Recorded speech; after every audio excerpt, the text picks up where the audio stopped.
Саламатсыздарбы, урматтуу менин каналымда көрүүчүлөрүм, сиздерди каналдан көргөнгө кубанычтамын. Мен каналымды колдогондорго өзгөчө ыраазычылык билдирем. Колдооңор жетти, каналдын өнүгүшүнө салым кошту. Сиздерге чоң рахмат. Ошо сиздердин жардамыңыздар менен дагы алга жылабыз дегендей. Алга сапатты көтөрүп, маалыматтан маалыматтын жүрөк согуусунан колду кой бербей ушундай иштей беребиз. Дагы бир кызыктуу нерсеси, бүгүнкү күнү ошо Доге деген Илон Маск башкарган мамлекеттин эффективдүүлүгүн көзөмөлдөөчү агенттиги Америка Штаттары сот ага кандайдыр бир иш аракеттерди жасайын десе, көрсө Илон Маск башында жок экен, башкарбайт экен. Бирок Илон Масктын расмий статусу бул деген коомдук кеңешчи, коомдук негиздеги иштей турчу ошо президент администрациясынын кеңешчиси экен да. Ошентип кеңешчи бойдон калып эле ошо дүйнөнүн эң бай деп эсептелинген бүгүнкү күнү олигархы ошо Америка Штаттары мамлекетин башкарганга көмөктөшүп атат. Ошо менен бирге бир да кагазга кол койбоптур өзү. Бир да кагаз жок, бир да документ жок. Эгерде эртең жоопкерчилик болуп калса, аны кармаш өтө кыйын болуп калат экен. Анткени сот ишине эч кандай кагазды алып бара албайсың. Бир гана гезиттердеги жана X-тиндеги чыккан твиттерлерин, X постторун эле коштобосо эле башка эчтеке эч кандай далил жок экен да анын ишин. Ошентсе дагы анын бүгүнкү таасири өтө чоң. Америка Штаттарынын өзүндө коркуп атышат. Бул деген ушунчалык чоң бийликке ээ болдубу Илон Маск деп. Анткени бул деген аябай чоң мындай кандайдыр таасир кылып жатканда бүгүнкү күнү ошо коркуп атышат да. Бул олигарх өзүнүн кызыкчылыктарын көздөп, бизнесин көбөйтүүгө, күчтөтүүгө көздөп иш аракеттерди алып барганып жаткандыр деп айтып атышат да. Кээ бирлер айтып атат, ошол Илон Маск Путиндин агентиби деп. Илон Маск тамашалап атат. Жок, мен Путиндин агенти эмесмин дейт. Анткени мисалы үчүн ушул англисчесинен которсоңор болот. Мен деген дейт, өтө кымбатмын дейт. Путинде анча акча жок дейт да. Путин мени сатып алууга акчасы жетпейт дейт да, күлүп атат. Бирок Путиндин айткандарын баарын Илон Маск карманат да, айтып атат. Бул ядердик держава эгерде баягы реалдуулукка караса күчтүүрөөк, Украинадан күчтүүрөөк болгондуктан ошо ядердик державанын сөзүнө аргасыз угасың деп атат да. Ошо менен бирге Илон Маск ошо бир жума болуп калды го ушул жаңылыкка. Ошо соцстрахование деген бар да эми Америка Штаттарында. Эң алгачкы, эң баягы маанилүү нерсе Америка Штаттарында жашап аткандарга туугандар көп жашайсыздар ошо Америка Штаттарда, кыргыздардан. Силер да ошо комментарийлерге жазып койгула, чынбы калпы. Бирок соцстраховка деген номер соцстраховканын номеру бул абдан маанилүү нерсе да. Бүт жерден колдонулат, баарын сурашат. Аның жок болсо чатак, аның бар болсо легалдуу адам экениңди билдирет. Аның түзүк болсо жана төлөмдөр өз кезинде кетирилсе ага, анда сени адам катары көрүшөт да Америка Штаттарында. Банктар кредит беришет жана башка. Ошол социалдык страховканын ошо камсыздандыруунун номери дагы эмнеге байланган? Мисалы үчүн Америка Штаттарында ушундай да, эгерде мисалы үчүн страховканы жана үй сатып аласың, мисалы үчүн үй сатып алсаң, арендага алсаң $1,5 миң төлөйсүң, өзүңө сатып алсаң $800 же $1000 ошо налог төлөйсүң да. Ошон үчүн баары ойлонушат, сатып алуу жакшыбы, өзүңдүн үйүңдү же аренда кылып жүрүү жакшыбы? Кээ бир штаттарда ошондой. Анан соцстраховканы болсо төлөбөсөң мед жардамсыз каласың. Мед жардамды албасаң, ал өлүп калышың мүмкүн да. Соцстраховканы төлөсөң, ошондо гана сага мед жардам берилет да. Ошо мед жардам ошол несенен берилет. Бирок Medicare деген бар дагы. Medicare ал болсо баягы мамлекет, демократтар ушундай мыйзам өткөргөн, баягы акчасы жетпеген адамдарга дагы жардам берилет да ошо Medicare менен.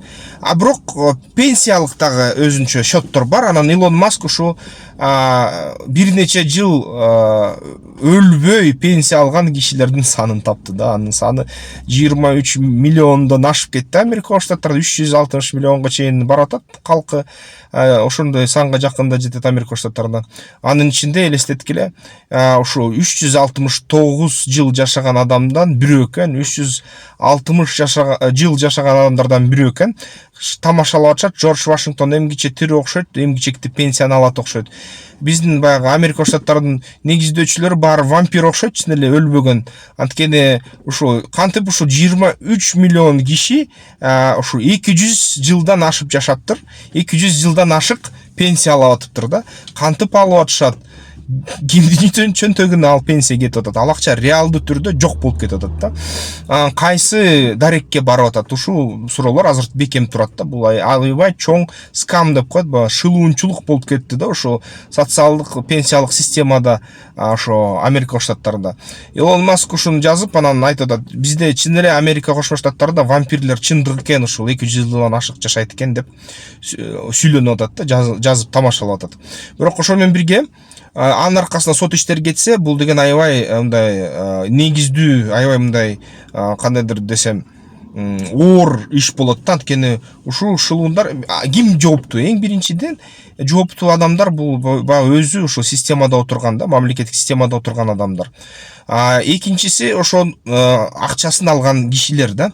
Америка Штаттарында мисалы үчүн жок экен да андай система. Биздин Кыргызстанда деле бар, мисалы үчүн 6 ай же 3 ай бою барып туруп соцфондко өз бетиңди көрсөтпөсөң пенсияны төлөөнү токтотуп коет Кыргызстанда. Америка Штаттарында андай жок экен. Европа өлкөлөрүндө да ошондой пенсия токтотулат эгерде жылга бир жолу бетиңди көрсөтпөй койсоң да. Көп өлкөлөрдө ошондой экен да. Америка Штаттарында андай жок. Ошон үчүн 200 жыл өлүп калдыңбы, тирүүсүңбү, пенсия кете берет экен сенин эсебиңе. Кимге ал акча түшкөн дагы эмгичекте билине элек да. Ошондой мафуса айылдар жашайт экен Америка Штаттарында. Кошумча дагы Зеленский айтты эле бир кездерде, бир ай болуп калдыбы айтканына.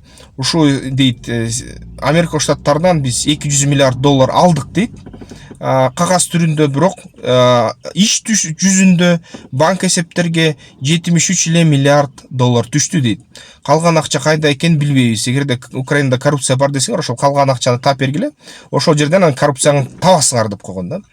Анан албетте Трамп айткан, сен аудит кылышың керек, аудит кылбасаң баягы Америка Штаттары экинчи шылуунчулукту, коррупцияны камсыздандырбайт, акчаны токтотобуз деди. Бүгүнкү күнү дал ошол азыр кайсы число болуп атат? 22 февраль болуп атат, бирдин айдын 22.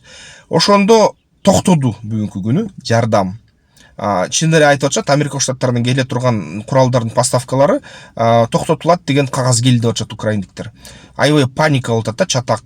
Азыр евро биримдик толук Трамп ушул баягы Украинаны Орусияга берген атат да.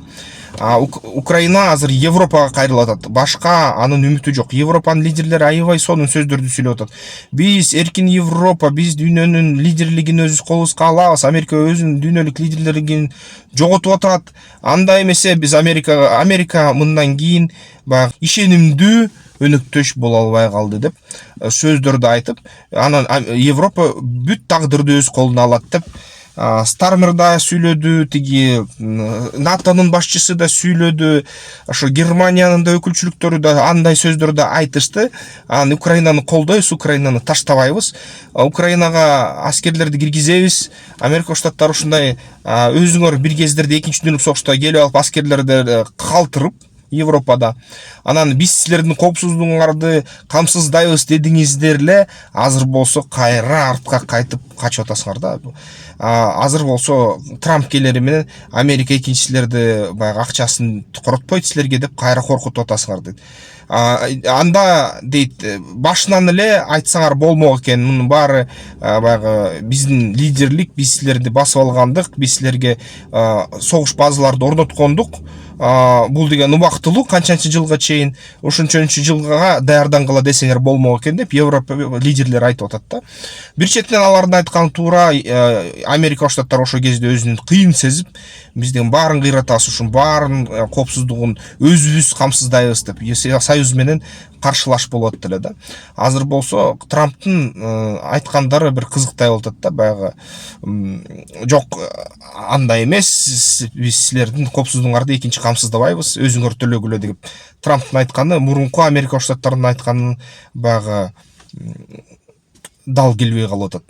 Ошо менен бирге Илон Маск айтты, Зеленский чындыкты айтты дейт. Зеленский айтканы боюнча чын эле 200 миллиард доллар толугу менен Украинага түшкөн жок дейт.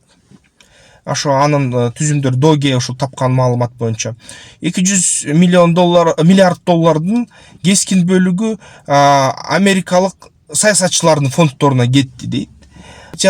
Партиясына эгерде 90% кетсе, 10%га чейин республикалык партияларынын ошо эсептерине кетти дейт. Кээ саясатчылардын фонддоруна кетти дейт. Ошон үчүн Зеленский чындыкты айтыптыр дейт. Ал деген 70-80 миллиард доллардын тегерегин эле колго алыптыр деген твитти жазды X-ине. Ал скриншоттор интернетке тарады, бекилди. Ал болсо Илон Маск өчүрүп койду же жашыруун кылып койду. Аны кайра издесеңер таппайсыңар да ал твит.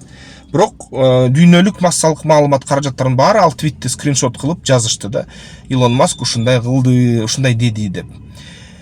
Ошондой туугандар, бул дүйнөдө мындай да, бул жерден кандай сабак алсак болот Кыргыз Республикасына. Эгерде бир өлкөгө чуркап барып азыр биз силер менен өнөктөш болобуз, силер менен дайыма болобуз десек, эртеси күнү ал чоң сверхдержава айтат, силер ушунчалык алсызсыңар, силер өзүңөрдүн коопсуздугуңарды камсыздай албай бизге келдиңер, бизде бүгүн пландар өзгөрүп кетти, эми өзүңөр кандай кылсаңар ошондой кылгыла деп башка душмандын жоонун астына салып берет да.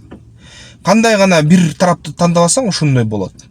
Ошон үчүн бул жерден эң негизги сабак Кыргыз Республикасы өзгөчө болуш керек да, өзгөчө күчтүү болуш керек. Антпесе болбойт. Биринчиден. Экинчиден, Кыргыз Республикасы ошо бир тарап менен иштеп, бүт тараптар менен иштеш керек. Азербайжанда 30 чоң өлкөнүн инвестору отурат дейт. Казакстанда азыр 12 чоң өлкөнүн инвестору отурат дейт. Эң туура кылган стратегия анткени эми дейт ушул биз баарын отургуздук дейт, баарына биздин байлыктарыбыздан бөлүп бердик дейт. Анан маңдайына отургузуп коюп, эми эгерде атаандашсаңар бири-бириңер менен атаандаш кыла деп койдук дейт. Канча көп өлкө отурса, ошончо тынч болуп атабыз дейт. Бүгүнкү күнү Орусия да Азербайжанга кол сала албайт, эч ким башка да кол сала албайт. Азербайжандын өкмөтү өзүнүн саясатын алып бара алат. Анткени ушул инвесторлор бири-бирине атаандашат. Анткени бул чоң өлкөлөр, алар эч качан карга карганын көзүн чукубайт дейт. Балким ошондой эле туура. Анткени антпесе болбойт, карасак да. Биздин да өлкө ошондой болуш керек. Баары менен бирдей иштеш керек, баары бири-бирине менен кайчылаштырып коюш керек, каратып. Ошо менен бирге өзүбүзгө тың болуп, күчтүү болушубуз керек. Антпесе бир эле өлкөгө ишенсе, ошо Америка Штаттарына Украина ишенгендей. Биз азыр Орусиянын стратегиялык өнөктөшүбүз, ошо Кытай менен жакшы карым катнаштабыз. Биз 30 ушундай чоң өлкөнү отургузуп алып, бири-бири менен каратып коюшубуз керек. Эмесе кандайдыр бир эле тарапка ишенибийсең, толугу менен жан дилиңди берибийсең, Украина сыяктуу мисалы үчүн ошо батыш блокко эртеси күнү ким билет кандай болуп кетет, эмне болуп кетет, дагы бир чатак чыкса, ошо Украинанын абалында болуп калабыз да. Ошон үчүн бизге дагы ушундай баарын байкап, карап, ойлонуп, туура ушундай сабактарды алыш керек да, ушундай дүйнөлүк болуп аткан жаңылыктардан. Анткени эгерде геосаясат тынчтыгы камсыздандырылса, калган нерселер деле болот, байлык деле болот, өнүгүү деле болот. Аны мен ойлоп атам, азыркы бийликтер жасап жаткан аракеттери ушул тарапта оң, туура деп эсептейм да. Ошо комментарийлерге эмне деп жазасыздар, пикириңиздерди айтыңыздар. Семирип кеткен дегендерге дагы чоң ыраазычылык билдирем. Ошо ден соолугума чоң кандайдыр кызыкчылык көрсөтүп атасыздар. Ошо ден соолугума жүрөгүңүздөр ооруйт экен. Ошо силерди угуп арыктайын. Рахмат. Эмки видеолордон көрүшкөнчө. Тактикалык федерациясына мүчөлүккө киргиле, страйкбол ойногула, ден соолукка жакшы.